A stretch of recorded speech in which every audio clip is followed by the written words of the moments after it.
Welcome back to the Ed Show. The situation in Ferguson, Missouri has brought the issue of over-policing in America front and center. Today, Congressman Steve Cohen, John Conyers, and Robert Scott demanded action.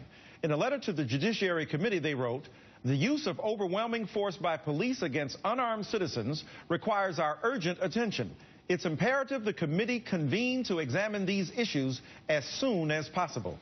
In New York City, the controversial stop and frisk policy has been under a serious debate for years. It's still currently being fought out in court.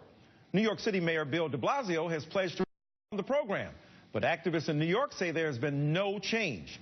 Just last month, 43-year-old Eric Garner was killed after being put in a chokehold by an NYPD officer. The medical examiner ruled his death as a homicide. Garner suffered from asthma, obesity, and heart disease, which played a role in his death. On Monday, an unarmed man was shot and killed by police in Los Angeles. Ezell Ford, who reportedly suffers from mental illness, got in a confrontation with two officers and allegedly reached for one officer's gun. They all fell to the ground when both officers fired on Ford. This comes as the situation in Ferguson, Missouri continues to worsen.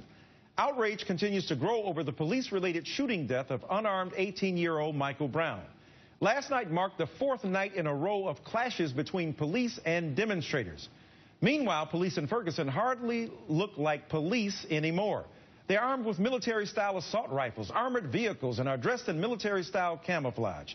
These police don't resemble anyone's typical view of a police officer. Officers in Ferguson look like they are straight off the battlefield in Afghanistan. Joining